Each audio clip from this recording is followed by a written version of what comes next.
Good morning. Welcome. We are so glad you're here. Muy buenos días. Le damos la bienvenida y estamos súper contentos de que estén aquí con nosotros hoy. This is part of the Leadership and Change series that the Social Work Program and Justice Studies programs are hoping to institutionalize here at Northeastern Illinois University. And just to give you a background on what brings us here today, we have various courses in the social work program, one of them being the course on oppression, decolonization, and equity in social work. And in that course, we talk about the case of Puerto Rico as an example of the effects of colonization. And so when Boricuas Unidos and la Diáspora approached us, thinking that maybe we can host our special guest today, we said, yes, that really aligns so well with who we are as a department and also the values and ethics of social work, which are about self-determination, are about freedom and respect for dignity of people. And also, it's about social justice and promoting a just society for everyone. And so, as we engage in today's conversation and dialogue, I want you to have that as part of your framework, because oftentimes there are many voices and stories that are not told, and groups that are invisible. And so part of what we want to accomplish with this is to raise up those voices that have been invisible, or at least that those who are in the dominant circles pretend that they are not there. And so by bringing up these voices, we want to engage in conversations from different perspectives and different points of view. And like Dr. Martin Luther King said in 1967 when he was addressing social scientists, we have to tell it like it is. Meaning that oftentimes those in academia and intellectuals may not necessarily look into issues like this. And Dr. King's challenge is still current, right? Even though it was many decades ago. And in our class, we talk about that with our students. What does it take to tell it like it is, right? And I think that Puerto Rico has been through so many events, and there's so much happening there right now. But oftentimes, those stories are not told, are not heard. And so I hope that we don't have to wait until another tragedy like Hurricane Maria happens so that we can turn our eyes and our attention to Puerto Rico's situation. And also, this is very aligned with what we teach here, because we talk about outreach, we talk about community organizing, we talk about being engaged with the communities that are hosting us. And what better place to talk about Puerto Rican issues than the city of Chicago that has such a large Puerto Rican community. And so another angle that I like to always bring with my students, especially in the course about practice with children, is how to use the arts to engage in conversation and understanding our reality. And along with that, I have a poem here that I would like to read to you, and it's by Puerto Rican poet Mia Roman Hernandez. And it goes like this. It's titled, So I Was Taught. So I was taught that my island is beautiful, rich in culture, is food and music full of life and fire, that we have waterfalls, rainforests, mango, and plátano trees. Oh, and the coquí. That we are unique people, proud and strong, full of fight, brave warriors, that our island is only 100 miles long and 40 miles wide of beauty. So I was taught. I remember running through the dirt roads and backyards of family members as I vacationed each and every summer. I remember the aroma of Abuelita's cafecito, the aroma that would pull me by my nose and drag me into the house for a taste of its richness. Café yaucono con leche. I remember her yuca, yautilla, malanga, and bacalao dishes made with love and delicately put together con un poquito de arroz blanco y tocino. I remember running free, arms stretched out, the sun shining on my face, sitting under a palm tree, swinging in the maca, just free. So I thought I was taught that this was mine. It was for me, because after all, I am a Boricua, and this is where my family is. My island, my home, all 100 miles long and 40 miles wide. So I thought it belonged to my abuelita and abuelito that worked so hard, planting and painting and sewing and cutting and building and working. And I learned that all this time I was a squatter on my own island. I learned about Abraham Lincoln, George Washington, Christopher Columbus, those three little ships. But I never studied about Betances, Jose de Diego, or Julia de Burgos. Never even heard of Pedro Albizu Campos. I ran through the dirt roads of Puerto Rico, lay on the hammock and chased lizards, thinking it was all mine. For me, thinking that this must be paradise because this is the most beautiful thing I have ever seen. I was taught, and I believe. Could I possibly be a victim of psychological propaganda? Me? I learned that we are not allowed to govern ourselves. We are not allowed to decide for ourselves. We are not allowed to protect our own interests. I learned that I was not allowed because I was a subservient to the interest of the country that dominates me. I was not taught to be politically independent. I was taught that if Puerto Rico were to be independent, we as people will starve and eventually sink right into the middle of the ocean. Afraid they will buy up all the land. I was afraid, yes. Tear down my abuelita's house, knock down all the trees, take over all the mountains, with nowhere for us to go. We are dumped. Rush and push out. I'm afraid as I look at the experience of the native Indians in this country and fear the same happening to me. So I learned that when one is faced with oppression, colonial subjugation, and inhumanity, one must resist or perish as people, just to be free.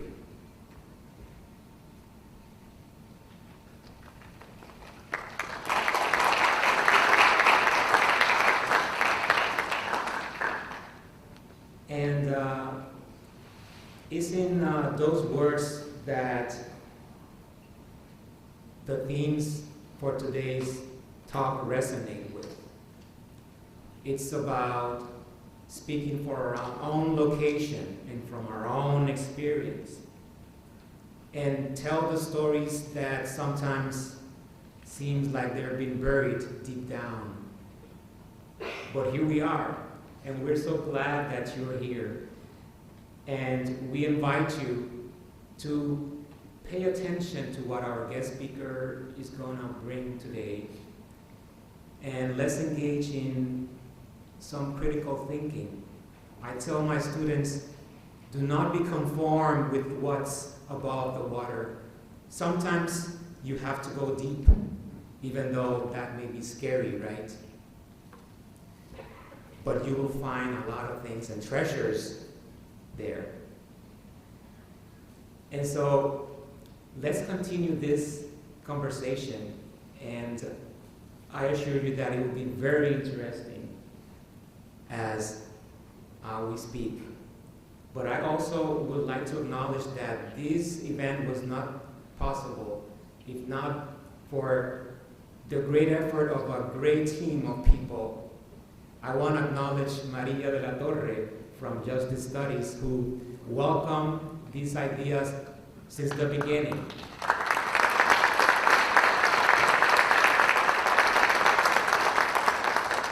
And you know, I feel so glad and so grateful for Maria, because Maria is from Mexico. And I think it shows a level of solidarity that is so beautiful. And I can see people here, some of my students, friends, and others who come from so many different backgrounds. Yes, Guatemala in the house. And I also want to thank Andrew Rake from Social Work, our chairperson. Where's Andy? And Dr. Isaac Ibrahima, the director for the Masters in Social Work. And later on, we're also going to be introducing Bud PR and Hyundai Sola. We're also very grateful for their talents, their skills, and so many ideas that they contributed to this event. But now, I also would like to welcome our associate dean, Ken Bogosonger, so that he can say a few words.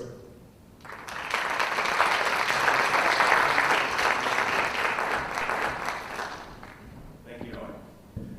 Hi, everybody. Hope you're having a good day. So yeah, I'm Ken Bogosonger. I'm acting associate dean of the College of Arts and Sciences. And first, I'd just like to thank Noe and everybody else for inviting me, right, to provide greetings and some remarks on behalf of the College of Arts and Sciences.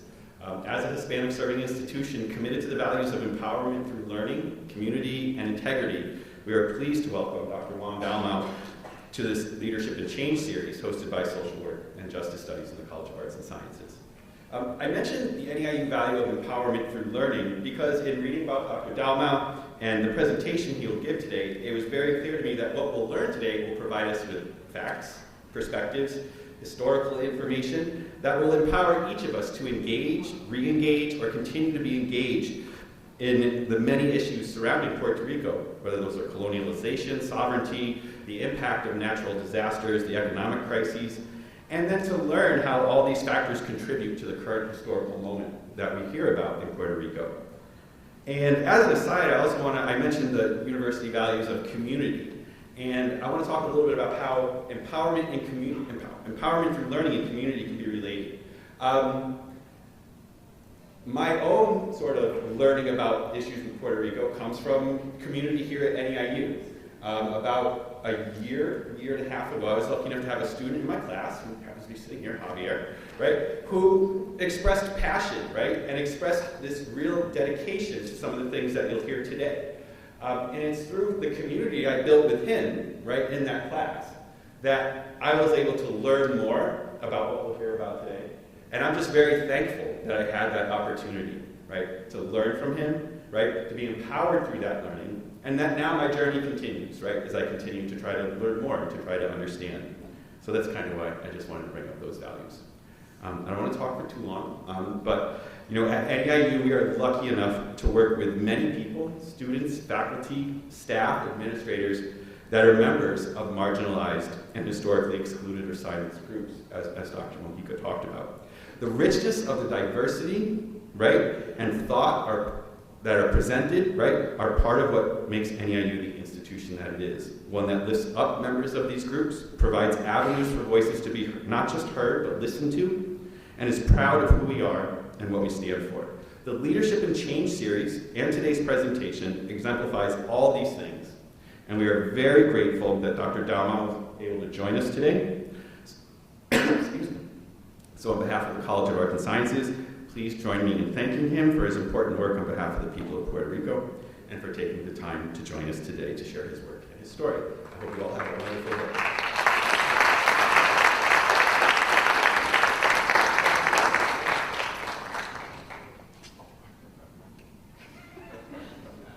That was a test.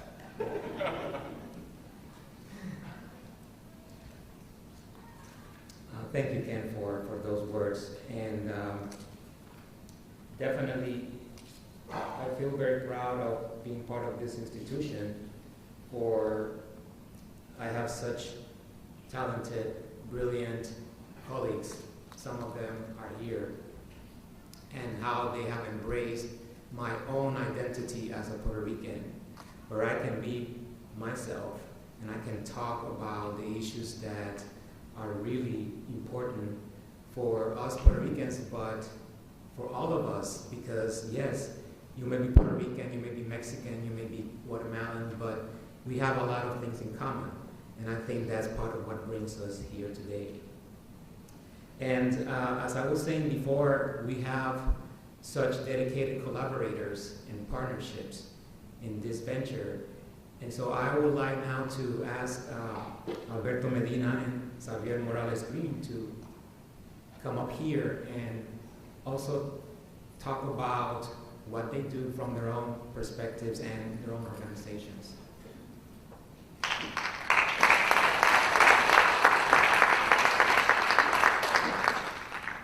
Thank you so much, Noé. Thank all of you for being here today.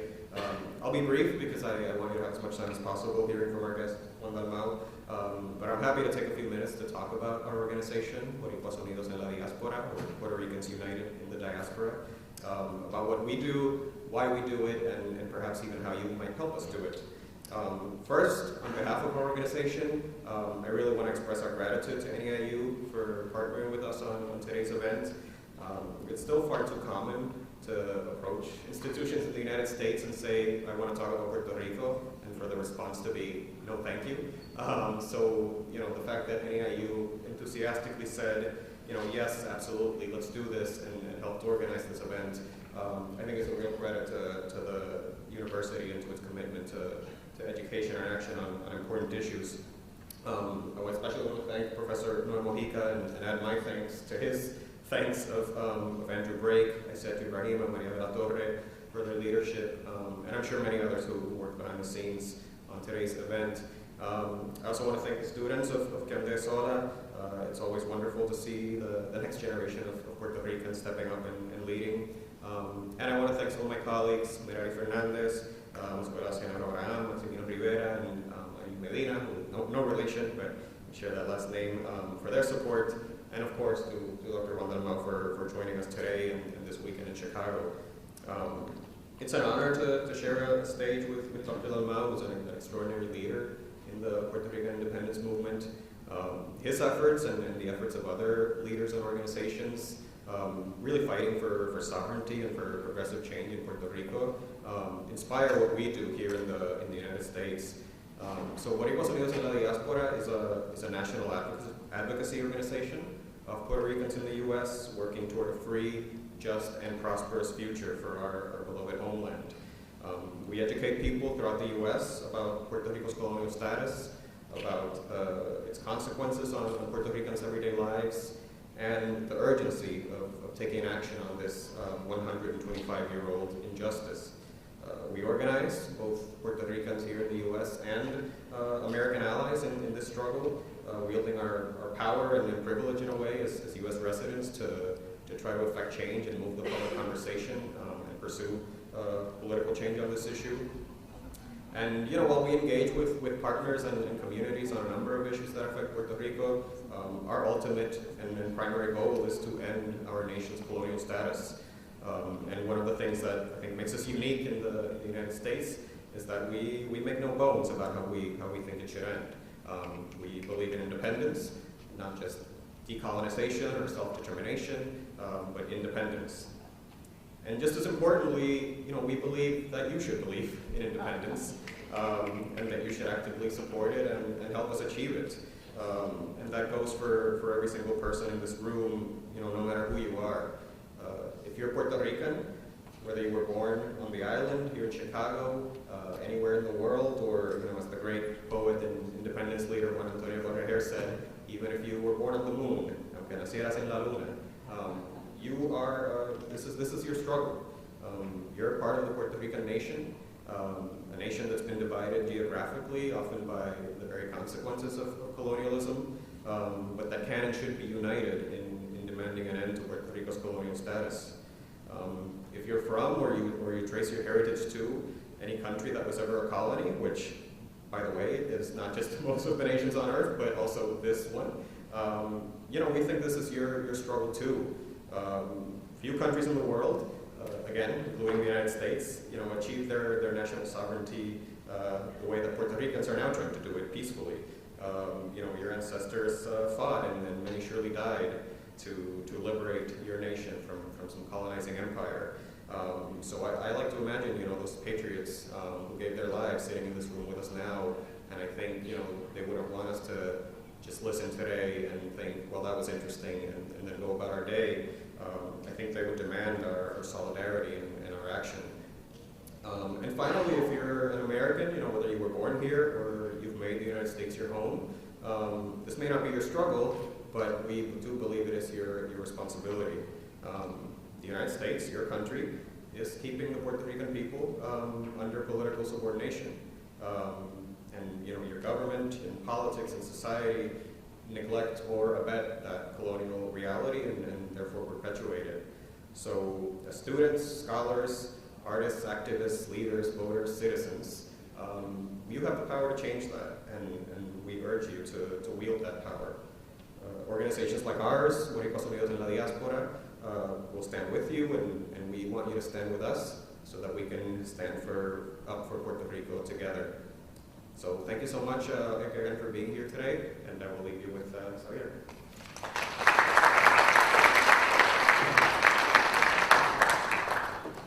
That was good. Can't promise mine's going to be that good. Yeah, again, thank you so much for just giving us the opportunity. A little bit taller. Guion de Sola is, throughout time, just never really been able to find our mark. But now it feels like we have an opportunity to really be noticed, to really just cause that change that we've been, scratching at our desks to cause. So I want to thank Noe, Dr. Juan Dalmau, Dennis, of course, Dr. Cortez, my partner in crime, Clay, who is also the editor-in-chief of La Mosca. But yeah, so I'm the editor-in-chief of Guion de Sola. My name is Javier. Guion de Sola is a Puerto Rican magazine. It was founded in 1972 and is the longest-running Puerto Rican and Latino magazine in the U.S. I see those snaps over there. I appreciate you. So we're a magazine focused on local community issues that are going on, within the Puerto Rican community, within Chicago, within the university. But we also like to pack our magazines full of the historical struggles of the Puerto Rican people. We really just look to educate, and we look to amplify the voices of the under-resourced Latino students who come here in hopes for a community, in hopes for a bullhorn that they can hold to their mouth to amplify the things that they have to say. I appreciate so much that we've been given the opportunity to be involved in this. For me to just be up here and talking, is a dream come true.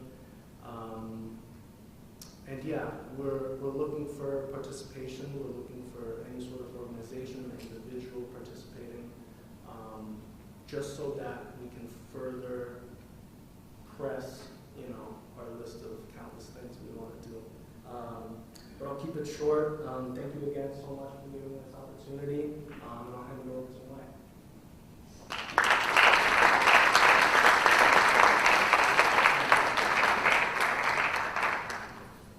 And I want to add that if you have the time to visit the Museum of Contemporary Art downtown, there is a wonderful exhibition about Puerto Rican art and resistance from the diaspora and those who are in Chicago.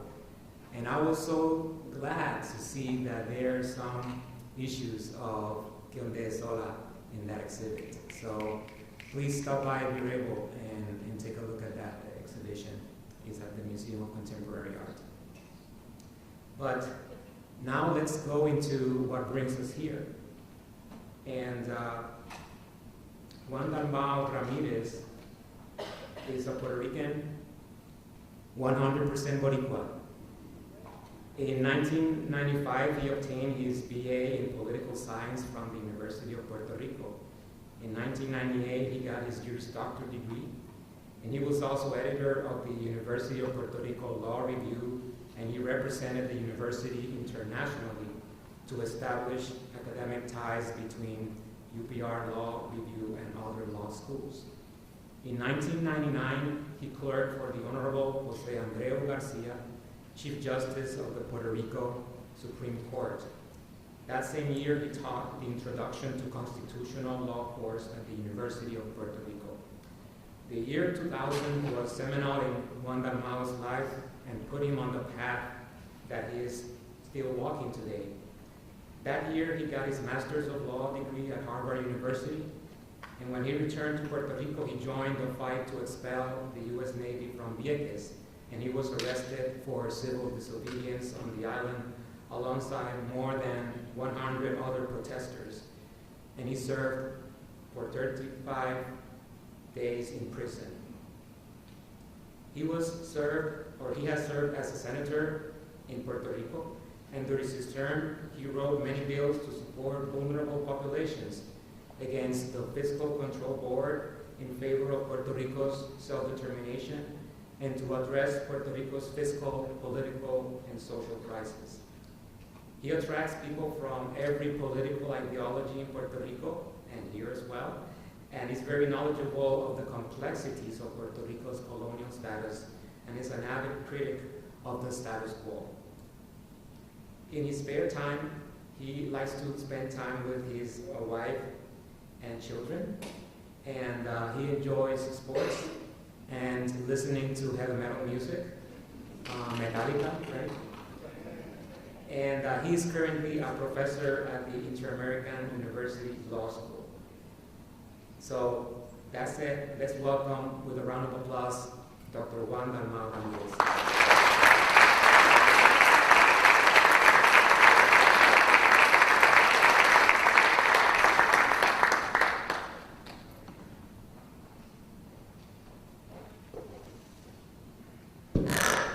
Thank you, Noé, for that introduction, and I hope you will be my advocate at the final judgment.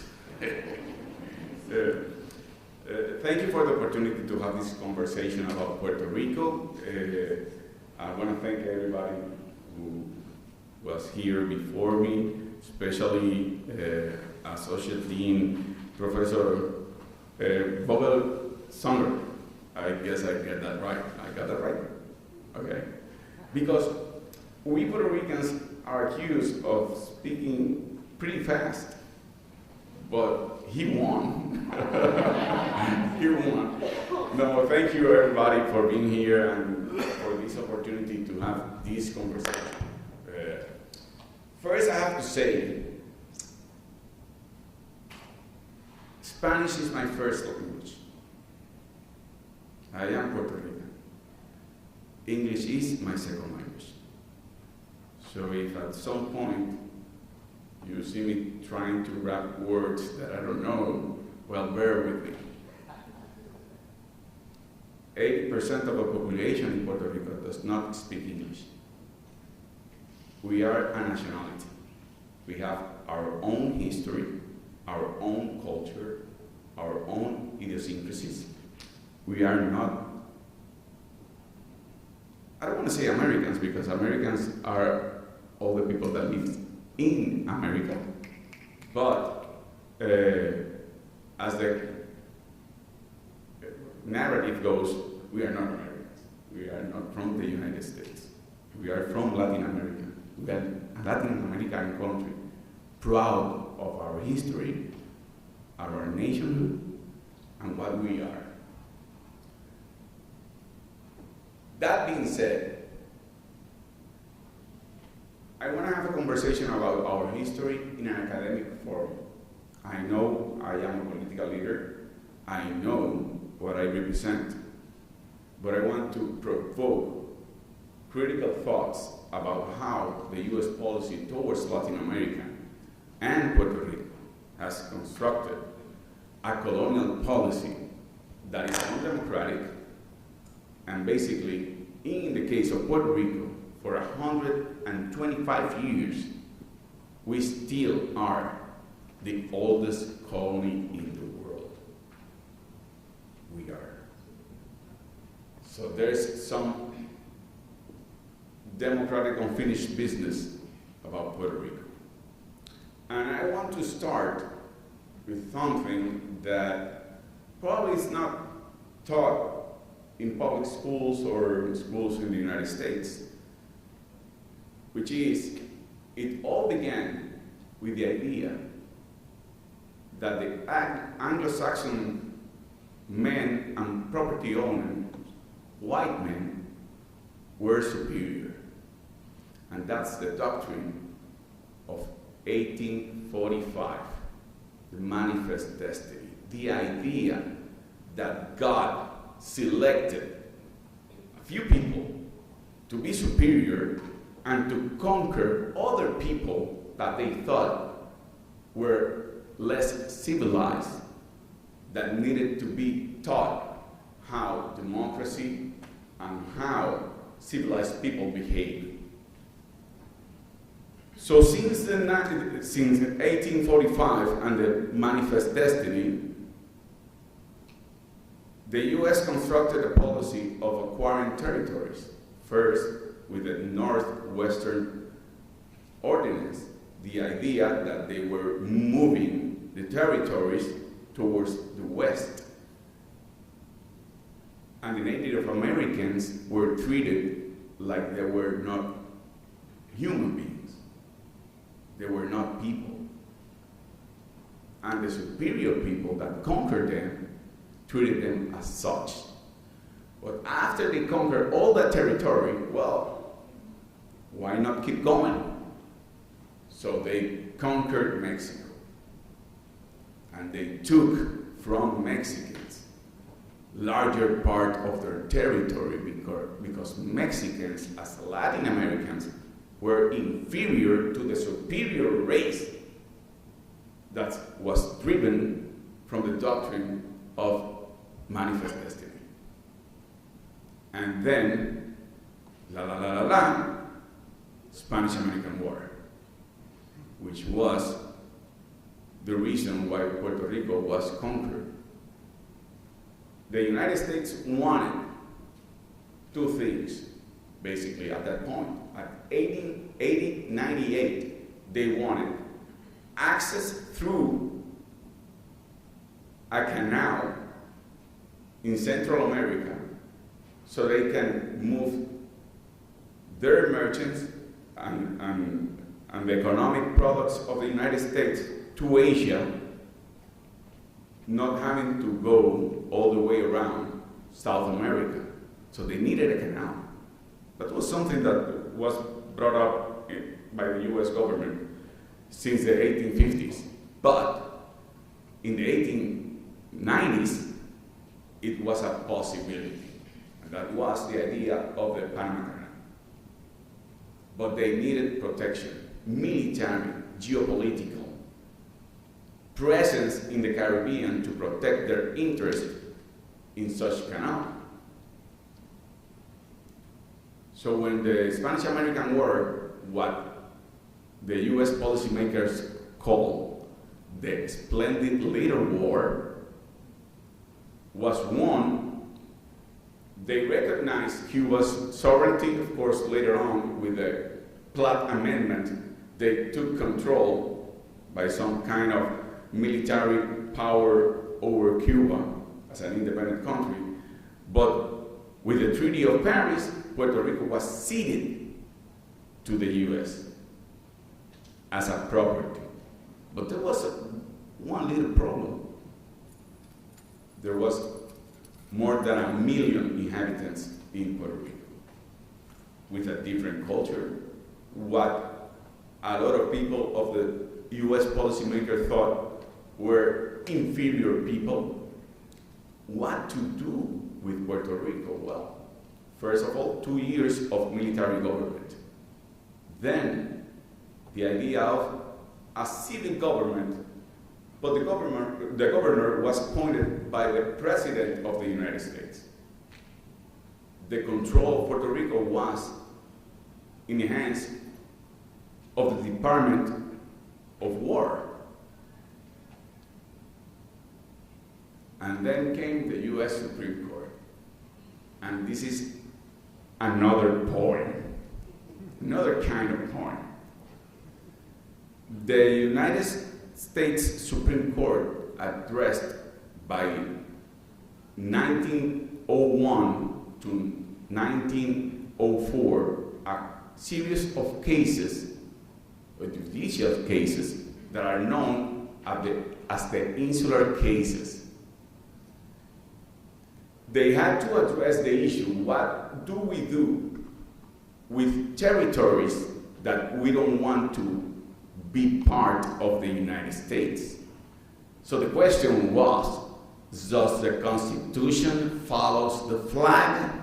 And the answer was no.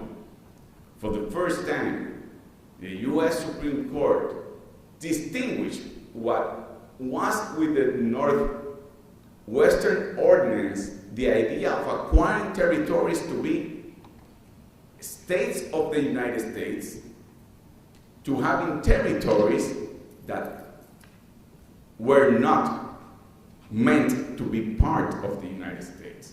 So if you look at the US Supreme Court in the case of Downs versus Bidwell, the US Supreme Court said there are territories that are unincorporated territories. The previous territories were meant to be part of the United States. They were incorporated territories.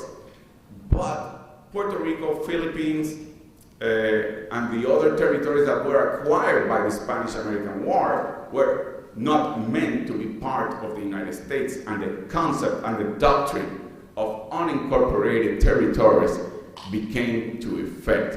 It was the legal framework of colonialism and the legal framework of the United States transforming itself from being a republic to being an empire. We can have, they said, territories that are not meant to be equal, not meant to be part of the United States, and we can govern them by the power of Congress. So Puerto Rico, as the US Supreme Court said in Downs versus Bidwell, it's not part of, but belongs to the United States. And what do we do with the inhabitants?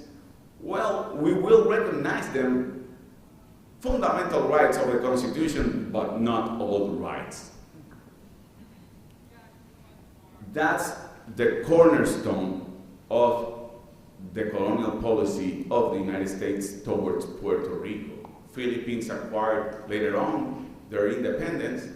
They didn't want Philippines, they had Hawaii already being an incorporated territory towards being a state of the United States, so they had the protection in the Pacific for military purposes, but they needed Puerto Rico. So basically, since then, Puerto Rico hasn't changed its colonial status. Recently, in a case that is called People versus Sanchez Valle, the US Supreme Court reiterated that Puerto Rico belongs to and is not part of the United States. This is not ancient history.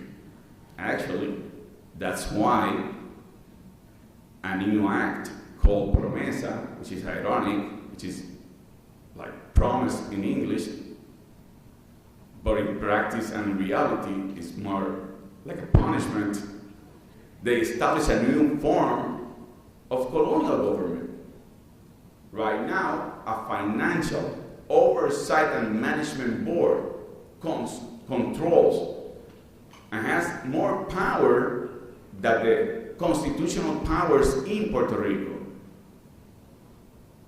So many of the laws that are approved by the Senate in Puerto Rico or the House of Representatives in Puerto Rico and are signed by the governor can be rejected by the fiscal board or what we call in Puerto Rico Junta de Control. So we still are not neo-colonial regime, no something new. It's a classic colonial regime. The plenary powers of Congress supersede anything that we can do in Puerto Rico. We have a constitution, but if you look at the debate when the constitution was approved, that constitution was approved, which is known as the Commonwealth of Puerto Rico, or in Spanish, Estado Libre Asociado de Puerto Rico, which is also ironic because we are not Estado, we're not a state, we are not free, no somos libres, and we are not associated, no estamos asociados. But that's the name, the official name of the Constitution of Puerto Rico is Estado Libre Asociado. It was a constitution drafted by Puerto Ricans because the Congress allowed Puerto Ricans to draft that constitution, but Congress had the last word. Actually, a couple of sections of that constitution were revoked by Congress unilaterally before it was approved in Puerto Rico. One of them being the right to work because it sounded too communist at the time. If you look what preceded the approval of Puerto Rico's constitution, you will see that the debate in Congress was pretty clear. This constitution does not change the power of Congress over Puerto Rico, ceded by Spain by virtue of the Treaty of Paris. So we still were, at that point, an unincorporated territory. But after the Constitution, there was a mythology that was constructed in Puerto Rico. The official history, those of you who study politics or history know that the winners write history at their own convenience. So history was written that the Constitution of Puerto Rico was a step forward to democracy. It was a step forward to self-determination. It wasn't. It was pretty clear to Congress. But it needed to be reminded. So recently, as I said, in People versus Sanchez Valle, and recently when Congress approved Promesa, they not only said it, they acted upon it. They established a fiscal board to oversee every aspect of Puerto Rico's governmental affairs. Budget, labor laws, things related to health laws, to protect patients, to protect education in Puerto Rico. The fiscal board supersedes the constitutional powers in Puerto Rico. So, what to do now? Well, I think, first of all, as a people, Puerto Rico has the right to self-determination, and that's a right that has been denied by the U.S. Congress for a long, long time. We cannot expect Congress to act upon it by itself. We have to move Congress to do it. If we think that the Popular Democratic Party, which favors the current territorial status because some of its leadership still think that the Commonwealth is non-colonial territorial status, well, there are people that believe that Michael Jackson is still alive. And Elvis Presley is still alive. But I think that the majority of the people of Puerto Rico are conscious that it is a territorial colonial regime. We cannot rely on the PNP, New Progressive Party, because they talk about annexation, but they know if they press the issue in Congress, they will receive a very loud no. And that's because we are a Latin American nation with our own history, our own idiosyncrasies, our own language, that will be the poorest state of the United States, even poorer than Mississippi, but with more political power than 27 other states. But not only that, even if we become a state of the United States, we still, as a people, as a nation, retain our right to self-determination, and a future generation can assess that right to independence. If not, think about Catalonia, Chechnya at its time, Quebec in Canada. So the United States government doesn't want that problem. They know we are different. So what to do now? Well, first of all, I think that we have to acknowledge that what we have done in the past, what hadn't worked, is unilateral policies of the New Progressive Party governments, of the Popular Democratic government. We have to convene as a people. And what I have proposed is a status convention in which the people of Puerto Rico elects people from different status options, such as stateholders, independentistas, those who believe in free association. Of course, the problem cannot be the solution, so there will be no representatives of the current territorial status. So we have to have options that are outside the territorial clause of the Constitution of the United States. And that convention, those delegates elected by the people of Puerto Rico, will prepare their own options with their transition, consequences, development of each of the status option. And our first step should be to confront Congress with the idea that we, the people of Puerto Rico, even though we can disagree on the final option of our political status, here are stateholders, here are free associated people that believe in some kind of sovereignty in association, nosotros los independentistas. We disagree on the final, I don't want to say final solution, the final objective of what should be our political status, but we do agree that this is the moment that Congress had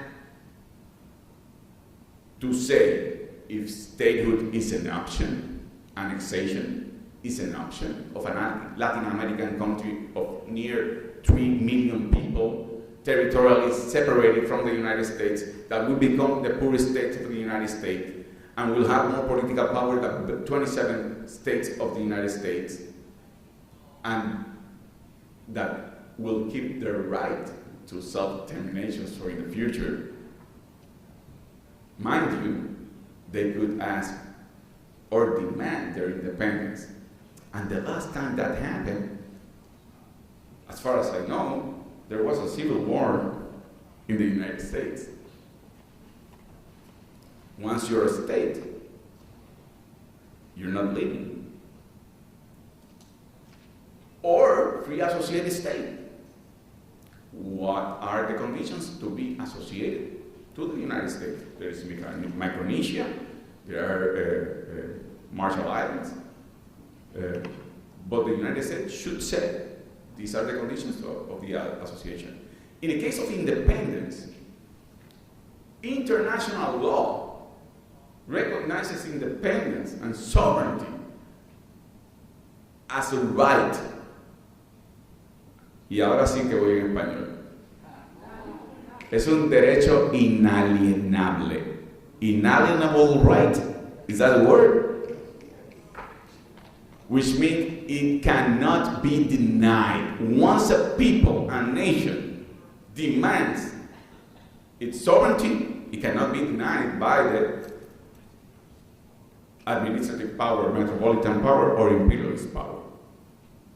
So, but we have to talk about the transition, a democratic transition towards an independence for Puerto Rico economically.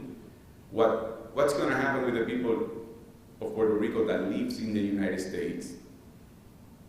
Would they have free transit, free travel rights between the United States and Puerto Rico? We have to clear that up.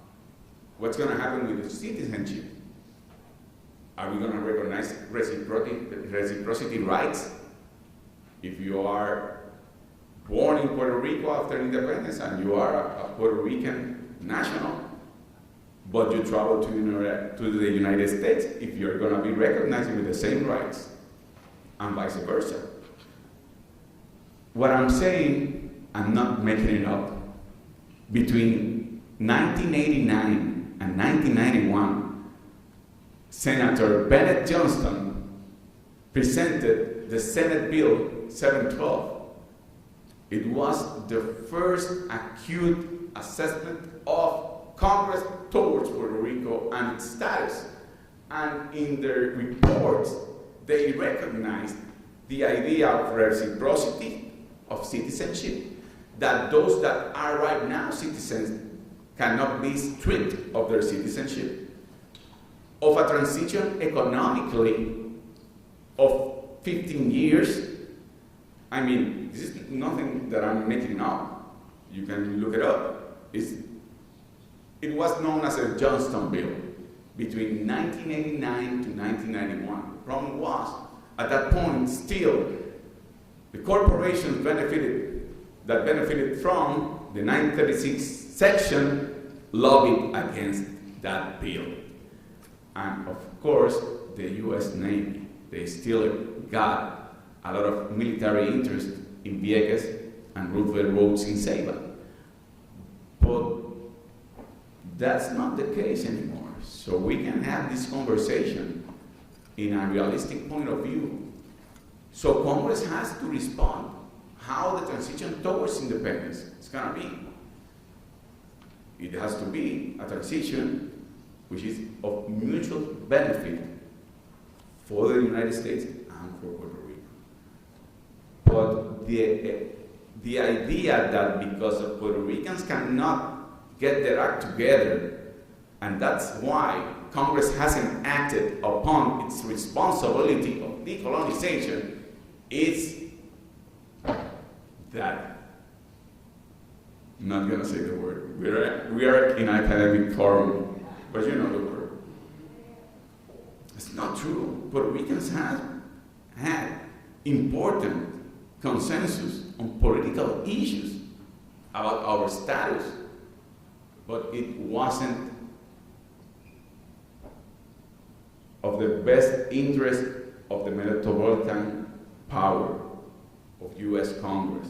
But I think now we can have that conversation, and we have to move forward to press Congress to address its responsibility. Because you cannot preach as a government that you are the champion of democracy around the world if you have a colony in your backyard. And that's the case. So that democratic, unfinished business about Puerto Rico goes to the heart of the idea that the U.S. thinks is a democracy, but still an imperial power with plenary powers over not a piece of territory, over a people, a proud people, Puerto Ricans. We are what we are, we feel proud. We don't feel that we are above other people, but we cannot accept that we are below other people. And that's the bottom line. So now I would like, this is a conversation, I will have, of course, your questions and comments. If not, I can still keep talking. I have a son, a 20-year-old son. His birthday is this week. And I have a daughter, she's 17. So you can imagine I cannot talk at home. So every chance I have, I can speak. ¿Qué tal, hermano Boricua? Saludos, mi hermano. Mis padres son de México. Soy mexicano. I have a good friend que se llama Betty Guevara. She says, Boricua mexicano juntos en el camino. Right? After she said, but something like juntos. So in Chicago, we do have solidarity in that sense, right? But my question to you in terms of this history, very important history, can you touch on the exploitation of the industries of Puerto Rico? Right? From my understanding of Operation Bootstrap, they manipulated, right? Told Puerto Rico, hey, go to the main country, made space for the industries to take over. From my understanding, that means that they don't pay taxes, right? From that, so yes. Can you go, because I just know a little bit, but I think it'll be important to share that in terms of exploitation of the island by U.S. industries. Thank you very much, and solidaridad completa con México, mis hermanos y hermanas. Your question is an important question because part of the narrative for Puerto Ricans to be terrorized with the idea of being an independent country is that we're gonna starve to death.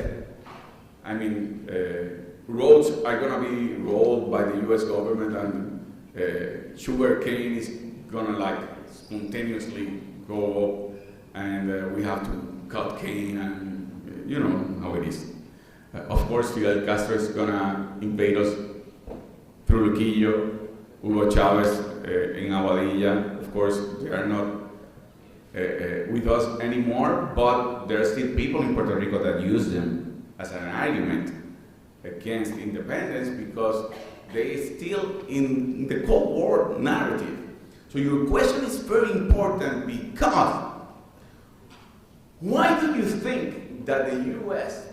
has retained a possession, a colony, a territory in the Caribbean of a different nation for 125 years? We Puerto Ricans have been taught that's because they believe in democracy and they want to help us. It's for us. So you can not think critically or have a critical thinking about the colonial relationship with the United States. First of all, there was a geopolitical military purpose for the invasion of the United States to Puerto Rico. Actually, there is a letter, you can look it up, it's in our history books, a letter of Nelson Miles to Cabot Lodge Father, which he sends his regards to his wife, but also says that do not make peace with Spain till we get Puerto Rico.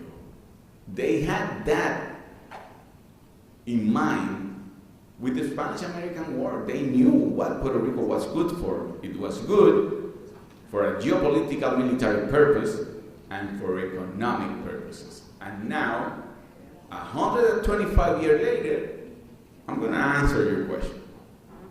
Last year,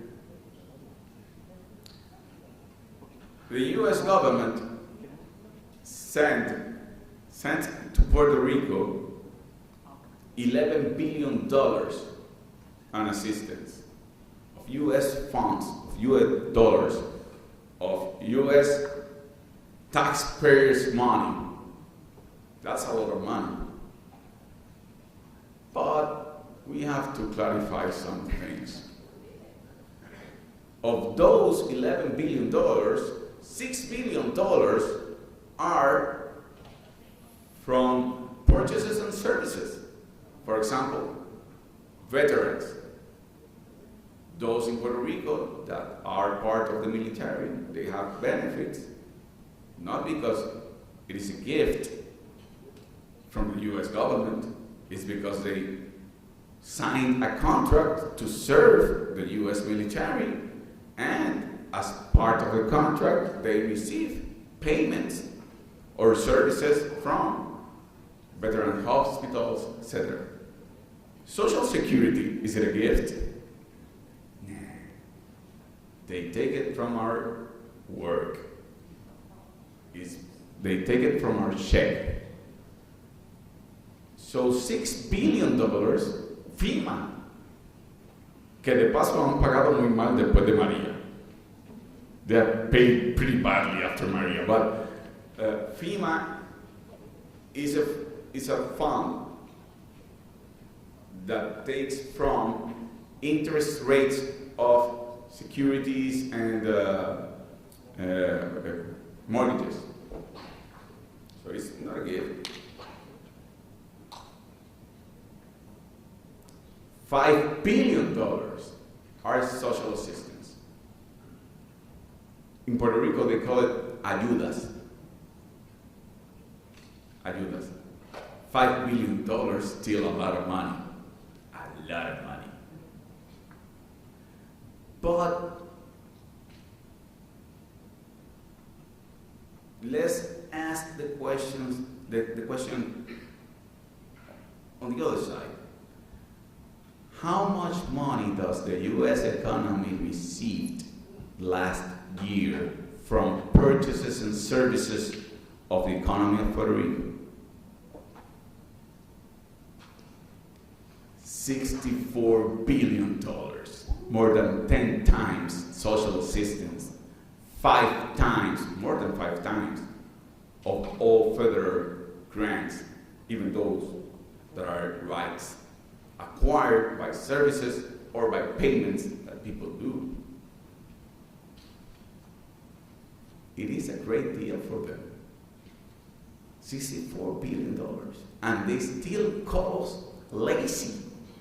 And they still call us mantenidos, beggars. So you can see why I started this conference with the idea of manifest destiny. Still today, the tragedy of colonialism in Puerto Rico is that they have had us believe that somehow we are not worthy, not enough, that we are lazy, that we are small, that we don't deserve. So you have to put on with the leftovers that we let drop from the table, eat it up, and you should be thankful for it.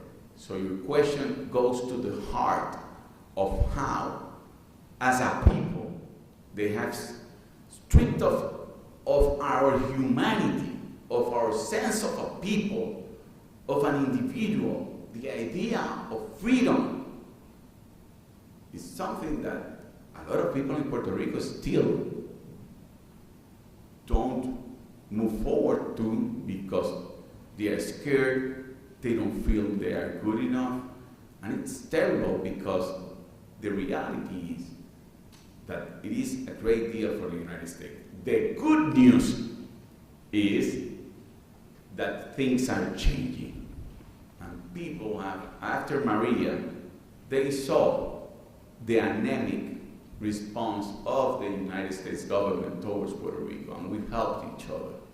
And we help each other through the communities, through the diaspora, to our friends and brothers and sisters from Latin America.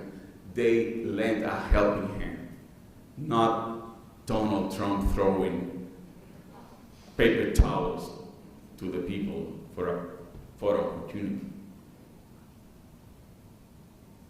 By the way, Donald Trump who said that he wanted to trade Puerto Rico with the Danish government for Greenland. He did. And it is tough to listen to that.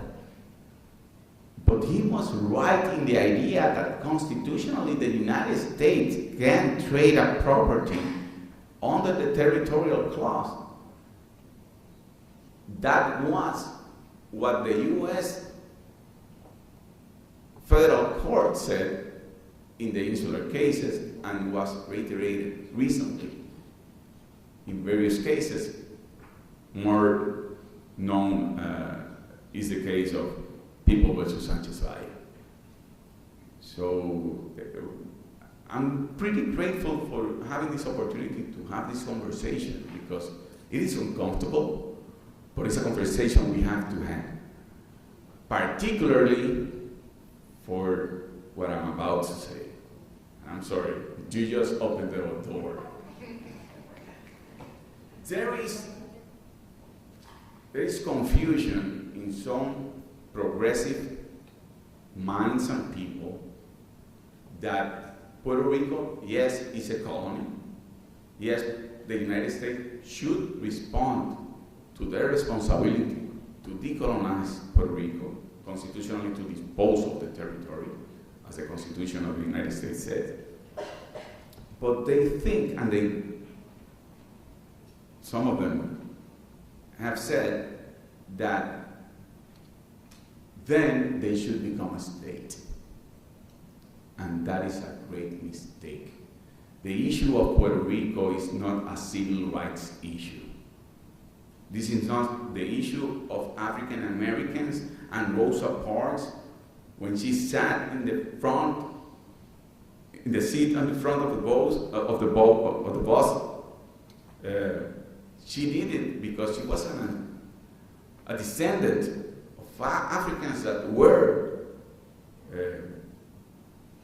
they were traded as piece of property, but she was a descendant of that, and she wanted to be treated equally, being an American. That's not the case with Puerto Rico. We are a people. We have a country, and we are a colony that is treated as a possession, and the people of Puerto Rico is treated as a possession. So it's different, because our is a struggle for human rights, and self-determination is part of the UN Charter, recognizing that people should be free. And we have to educate our sisters and brothers that are progressive, our sisters and brothers that are liberals, that, how can I say this, being careful, that you cannot repair colonialism with renouncing what you are. You know what I mean? Do you remember, there was a guy, a Puerto Rican guy actually, Castro, I think it was his last name.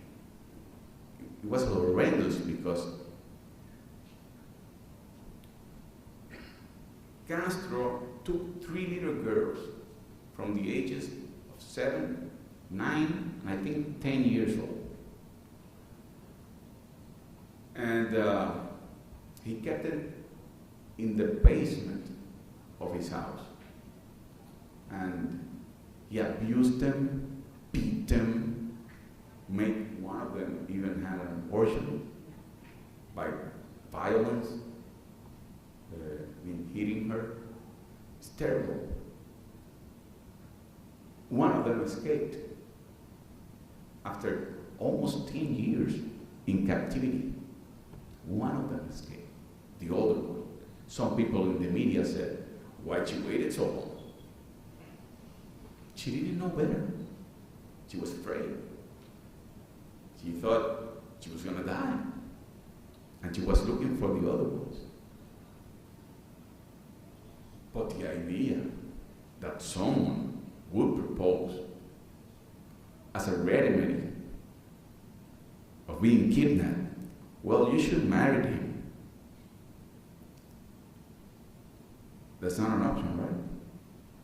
And the idea that reparations for Puerto Rico after 125 years of colonial rule, of undemocratic system, of economic exploitation, of environmental exploitation,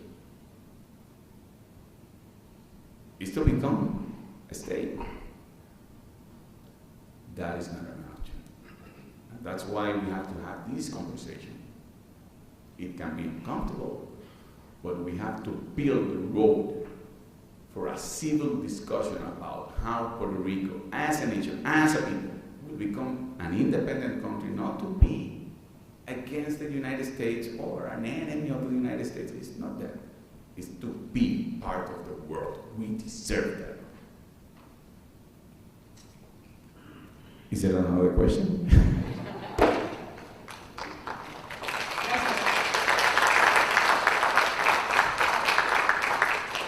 Me llamo Pamela, yo soy Boricua. Pamela, salud.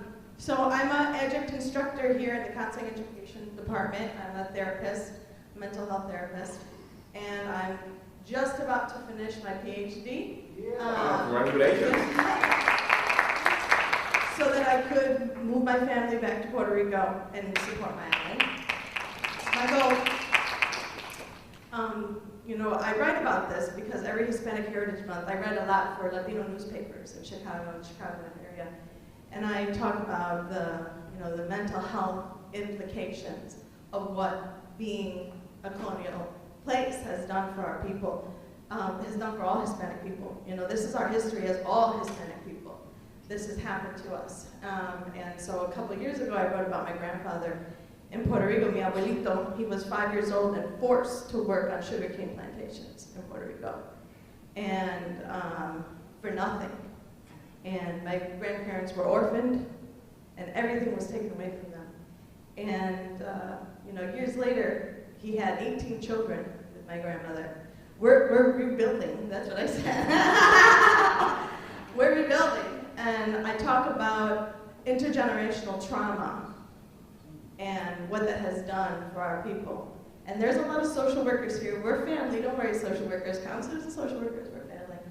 But I would like you to talk about, on behalf of what you see, the people, not only in Puerto Rico, but here in the United States, the type of mental health implications as a result of intergenerational trauma, racialized trauma, everything that our people have experienced. Well, thank you very much. And Pamela, you're more than welcome back to Puerto Rico, but no matter where you are, if your heart beats as a Puerto Rican, there is Puerto Rico. So you can feel proud of yourself. We are proud of you. Let me try to answer your question, but for the rest of the audience, particularly those who haven't lived in Puerto Rico or haven't been in Puerto Rico. I'm going to tell you a story. It's a good story. Puerto Rico was inhabited by the Taínos, which were native Puerto Ricans. They were very naive. They were very docile. And sometimes the Caribes, which were the strong Indians of the Caribbean, the Taínos of the Caribbean, came to Puerto Rico and they picked the living thing out of the Taínos, and the Taínos will feel bad. And then came Cristobal Colon. And Cristobal Colon discovered Puerto Rico. You know where I'm going, right? I'm telling the official history that I taught in schools in Puerto Rico. I mean, I don't have to say that Cristobal Colon didn't put a foot in Puerto Rico. And the Spanish were pretty bad. They exploited the Taínos, even worse than the Caribes, and they stole all the gold, and they were pretty bad people. And then came the United States. Didn't invade it, they came like an apparition, something like that. Is that a word? Right? A divinity. They came and brought democracy and liberty to the savage people of Puerto Rico that were beaten by the Spanish, and in 1952 they allowed us to have a constitution and allowed us to raise our flag right beside the U.S. flag. Colorín colorado, este cuento se acabó. That's the official history of Puerto Rico. And that's what I studied in Puerto Rico. Couple of things. Well, first of all, as you know, Cristobal Colon never stepped foot in Puerto Rico. I think he sailed by and saw a couple of Indians and said, hurry up, we don't have to stop here. It was Hernán Cortés. Hernán Cortés, no, that's Mexico. Fue Villa de Gaparra, Ponce. It's good that I'm forgetting colonial history of Puerto Rico. At least some of the names.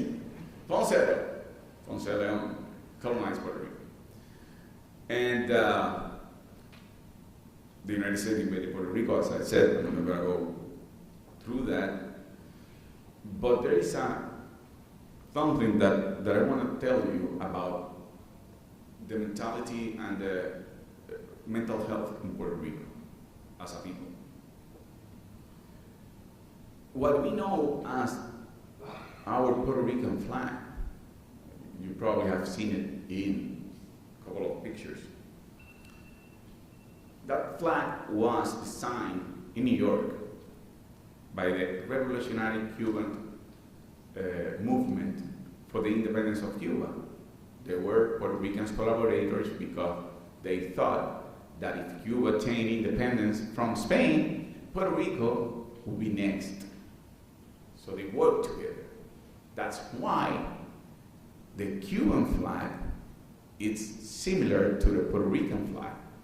The colors are inverted because it was the idea of two different people but one strong independence.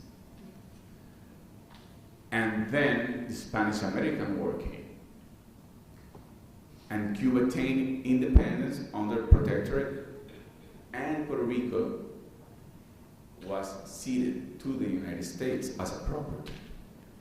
So the flag that was known and designed by the independence movement was used by the independentistas at the first years of the invasion as a symbol of independence, of democracy, against colonial rule, but it was prohibited.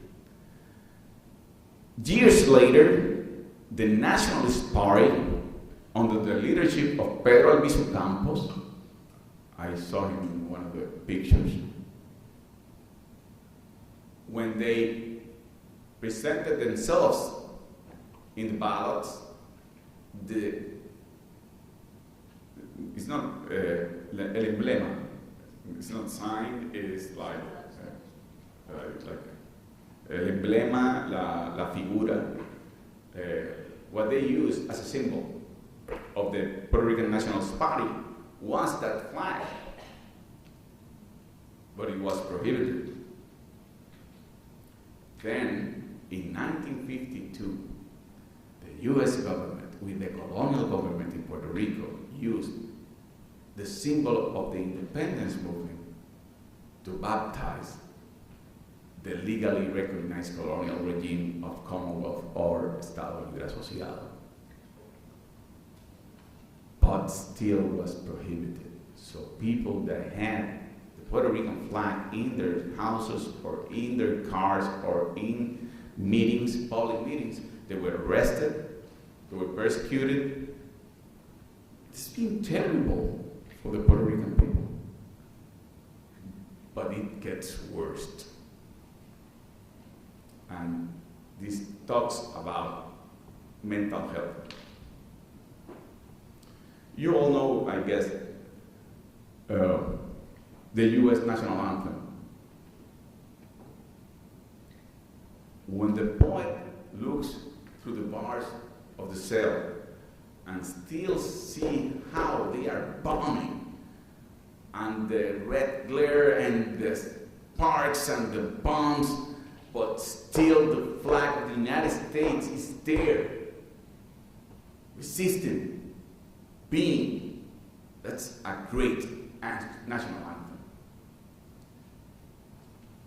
El de México, y que tiembla en su centro la tierra el sonoro rugir del cañón.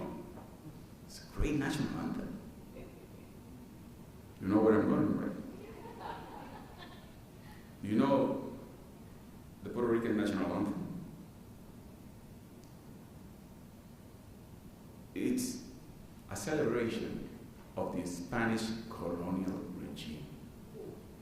Colón llegó y exclamó lleno de admiración: oh, oh, esta es la linda tierra que busco yo. Es Borinquen, la hija del Marius.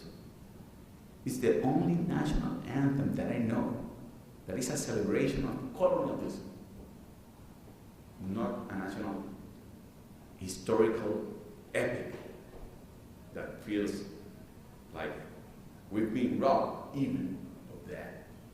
So that has a terrible effect on the mental health in Puerto Rico, which you have problems with self identity. For example, people in Puerto Rico feel that they are Americans because they are US citizens. That's a legal status. That doesn't make you an American or a United Statesian or... By the way, we are US citizens by virtue of law. If tomorrow Congress, well, right now they have a couple of problems, but if Congress revokes Jones Act and the naturalization laws that apply to Puerto Rico from tomorrow on, if the president signs the bill, and as you know how bills get approved, people in Puerto Rico will be born not being US citizens. This is a legal status, actually, a legal status that was imposed in 1917 because the House of Delegates, which was the only body representing Puerto Ricans in the Puerto Rican government at that time, rejected US citizenship. And you know why? Because they thought, and they said, it is like marking up cattle.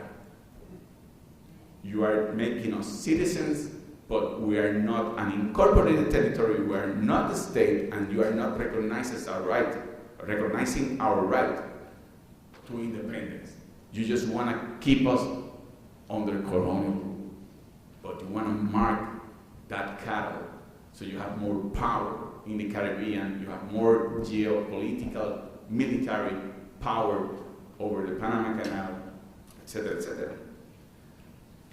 So that has an extreme consequence on mental health on the people of Puerto Rico, different from what you can see in other places. Probably we are in an academic forum, probably comparable to Palestinians, probably comparable to other occupied people that basically are struggling with self-identity, self-worth, the idea that we can't be independent, we will starve to death, and the consequences of that. Great dependency on social programs, as our Mexican friend asked. So there is no economic program to develop Puerto Rico as an economy. I mean, dependency has become as a virtue, something good. Politicians in Puerto Rico, from the New Progressive Party, from the Popular Democratic Party, those of us who follow Puerto Rican news, know that they celebrate each time. I got so many millions in federal funds, so many millions in social assistance. Well, good. How much of that money are you gonna use to raise people from poverty instead of condemning people to perpetual poverty? So it is a great, great issue in Puerto Rico, and it's right under the rug of the general narrative, but it is a consequence of colonialism and how politics is done in Puerto Rico. So thank you. Thank you. We have time for only one more question. Thank you very much. Angel, originally from Caguas, Puerto Rico. And I'm from Caguas. Currently at St. Louis University. You know, I use, sorry to interrupt, but I use a phrase from Malcolm X. You can take a person out of Caguas, but you cannot take Caguas out of a person. So, quickly, my question is, in your opinion, are elections in Puerto Rico an effective tool to decolonize Puerto Rico and promote the independence? And if you think so, why? Context, this is probably one of the questions that have debated the Puerto Rican independence movement the most. Alviso Campos was probably the strongest voice saying the elections in Puerto Rico have always been for colonial administration, therefore you cannot win or decolonize by legitimizing colonial elections. Congress people here say, well, when they get together and they win the elections, we can talk, but again, they are colonial, so the game is rigged, as Alviso Campos would say, from that perspective. Do you think that this is still an effective tool to seek winning the colonial elections? And if you think so, why? Yes, I think so. In 1932, Alviso participated in elections in Puerto Rico. I think Alviso, at that time, at that context, after that election, had no other choice than to use direct methods of people say violence. I think the violence was brought to the independentistas. Remember, in 1935 was La Masacre de Ponce, 1936. It was the assassination of two nacionalistas that killed Colonel Riggs, then La Masacre de Ponce. So nacionalistas were driven to as a matter of self-defense. What I think now more than ever, it is a useful and necessary tool, not the only one. I mean, probably there are people here that don't vote in Puerto Rico, and I wouldn't say you don't have nothing to support our struggle. There are different types of engagement that we have to do, and we can occupy different spaces in the political spectrum. We cannot leave that open for the perpetuation of colonialism. And I use this example when I talk to students in Puerto Rico from high school. I know this is an academic forum, but I don't know if it is useful to explain what I mean. If tomorrow the Puerto Rican national basketball team have to compete for the gold in the Olympics against the United States, and at the time of the game for the gold, the Puerto Rican team doesn't show up, what's going to happen? They lose. They lose because en Puerto Rico dicen por confiscación. They lose. They didn't show up. So the other one won the gold. They didn't compete. I use that example because I think that when people want change, they have to take all the spaces, forums, I mean, internationally, academically, socially, in the communities, in the diaspora, in the elections. We have to move forwards in all fronts. If we abandon an important front in Puerto Rico, that it's the elections, and politics in Puerto Rico turns around an election, and you have the opportunity to educate people, to make people feel worth, to make people feel that they can have faith that other Puerto Rico is possible, that they deserve better. I think we have to, this is our moment. And normally I'm telling you this because, of course, I'm the Secretary General of the Puerto Rican Independence Party. I will run for governor in the next election, but it's the first time in Puerto Rican history, in politics, that two political parties are willing to make an alliance. If you see the other parties, they are fighting within themselves and they want to. Jorge Ingeniero era un filósofo argentino y decía que hay personas que se dedican a satisfacer apetitos personales. There is a lot of that in Puerto Rican politics right now. People that are looking to be a candidate just because they want to serve themselves. For the first time, in contrast, we have two different political parties, the Puerto Rican Independence Party, Movimiento Victoria Ciudadana, that we are willing to talk and see how can we support each other in various candidacy so we can present to the people of Puerto Rico an option of change.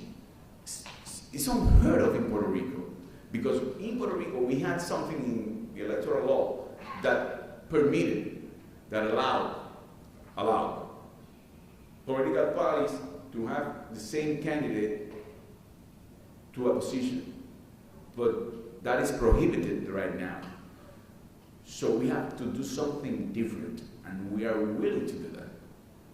We are willing to say, you know what, I'm not gonna I'm not gonna present a candidate for this position, I'm gonna support yours. And they will say, and I'm not gonna put a candidate in this position, I'm gonna support you.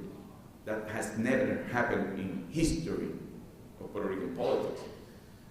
So we have to think outside the margins. We have to take control of all political spaces. I'm not saying electoral or elections are perfect. They are not. They are rigged. Actually, la Comisión Estatal de Elecciones, which is the electoral body in Puerto Rico, is controlled by the government right now. The governor, he controls la Comisión Estatal de Elecciones, but we have to fight that from within. José de Diego, which is an independence leader from the last century, he said, within the system, against the system.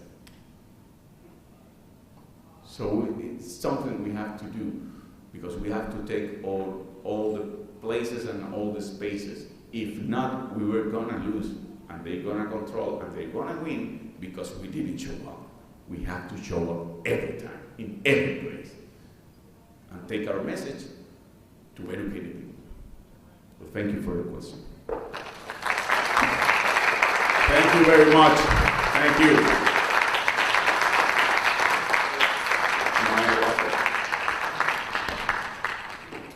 Let's give another round of applause to Juan Dalmau.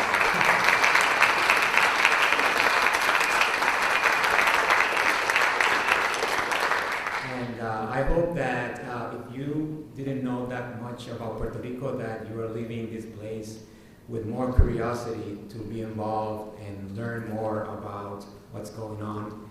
And hopefully you will have some Puerto Ricans around who can also help you and engage in those conversations. Thank you so much for being here. There's still food available, and Dr. Dalmau will be around for a few more minutes if you want to have some one-on-one conversations with him. And thanks again. Muchas gracias.